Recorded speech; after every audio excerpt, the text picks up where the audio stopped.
Saudara dan saudari yang Tuhan cintai, selamat pagi dan selamat bertemu lagi dalam renungan harian edisi hari Rabu tanggal 8 Juli 2020.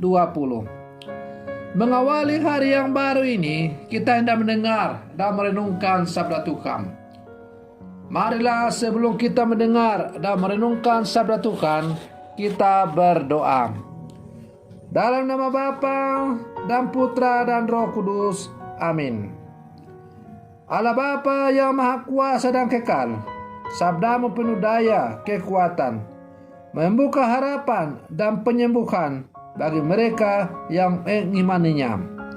Kami mohon buatlah subur dalam diri kami, bagaikan padi di tanah yang menjadi rezeki bagi banyak orang. Bersabdalah ya Tuhan, kami siap untuk mendengarkan. Semoga sabdamu yang hendak kami dengar dan kami renungkan ini sungguh menjiwai seluruh kehidupan kami di sepanjang hari ini. Terpujilah Engkau Bapa, Putra dan Roh Kudus, kini dan sepanjang segala masa. Amin. Para saudara dan saudari yang Tuhan cintai, sabda Tuhan yang hendak kita dengar dan kita renungkan bersama diambil dari Injil hari ini, yaitu Injil Matius pasal 10 ayat 1 sampai 7. Tuhan sertamu. Inilah Injil Tuhan kita Yesus Kristus menurut Santo Matius.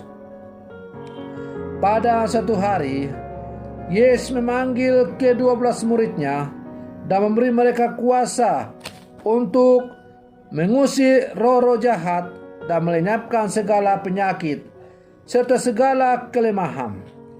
Inilah nama ke-12 rasul itu.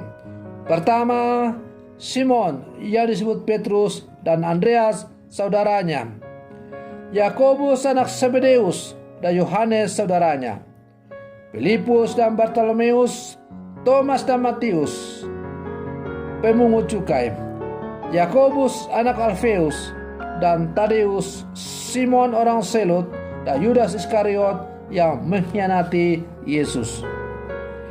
Ke-12 murid itu diutus oleh Yesus dan berpesan kepada mereka, janganlah kalian menyimpang ke jalan bangsa lain atau masuk ke dalam kota Samaria, melainkan pergilah kepada domba-domba yang hilang dari umat Israel. Pergilah dan wartakanlah kerjaan surga sudah dekat. Demikianlah Injil Tuhan.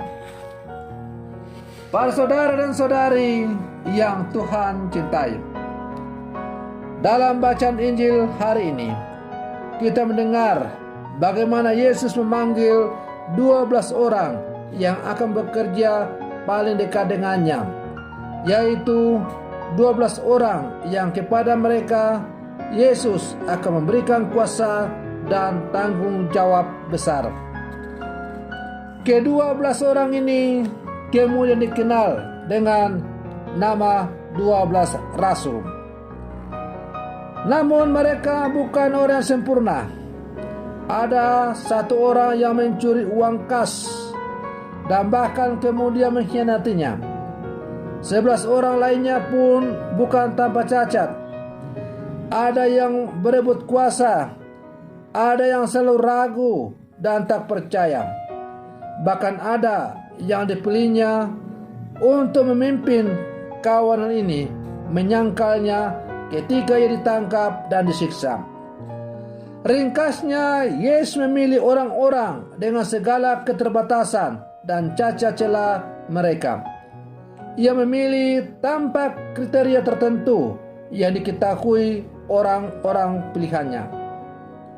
Para saudara dan saudari yang Tuhan cintai, dengan pembaptisan yang kita terima, kita pun menjadi orang-orang pilihan Allah.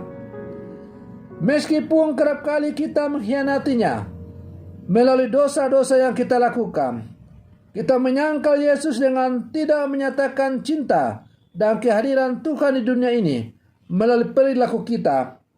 Kita melalaikan atau bahkan menolak tugas sebagai orang yang dibaptis dan telah menerima sakramen penguatan.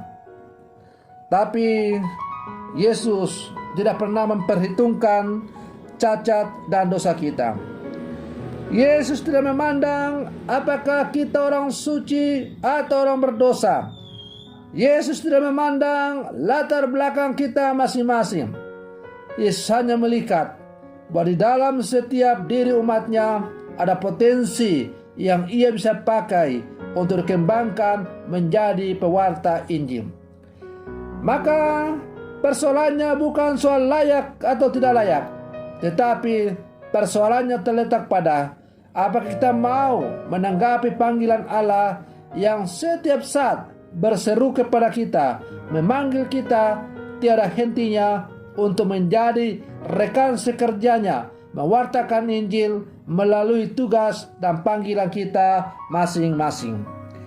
Para saudara dan saudari yang Tuhan cintai, hari ini melalui bacaan Injil yang kita dengar dan kita merenungkan bersama, kita diingatkan kembali bahwa kita adalah rasul-rasul yang walaupun bukan salah satu dari 12 rasul, tetapi seperti Paulus kita dipanggil untuk misi khusus yang sesuai, di mana Tuhan menempatkan kita saat ini dengan tugas dan tanggung jawab dalam keluarga, gereja, masyarakat, dan semesta untuk menyebarkan warta gembira, karya keselamatan bagi semua orang melalui tugas dan panggilan kita masing-masing.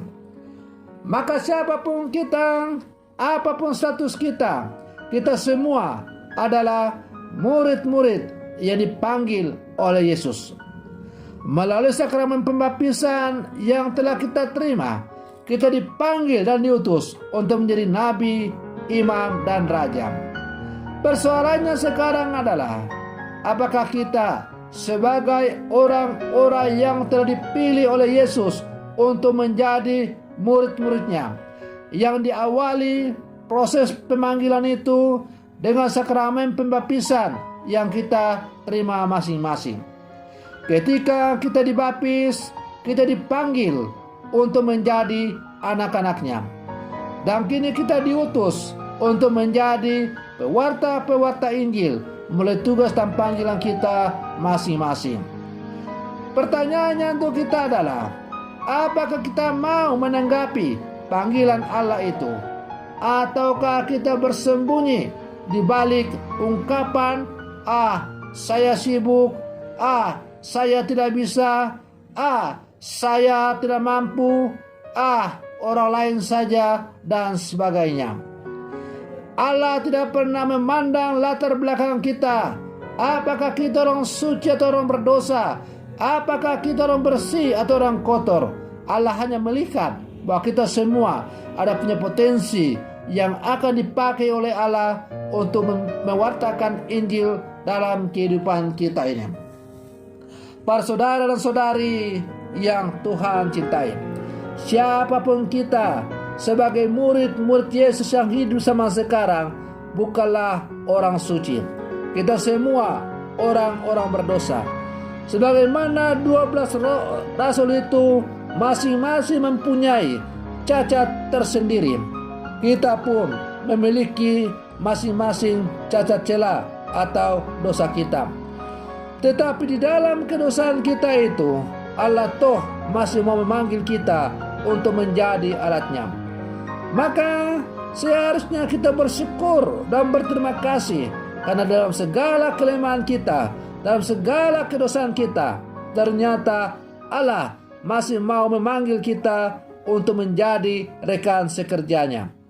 Para saudara dan saudari yang Tuhan cintai, semoga permenungan saya ini semakin menghantar kita untuk menjadi rasul-rasul Yesus yang tangguh yang hidup di zaman sekarang ini.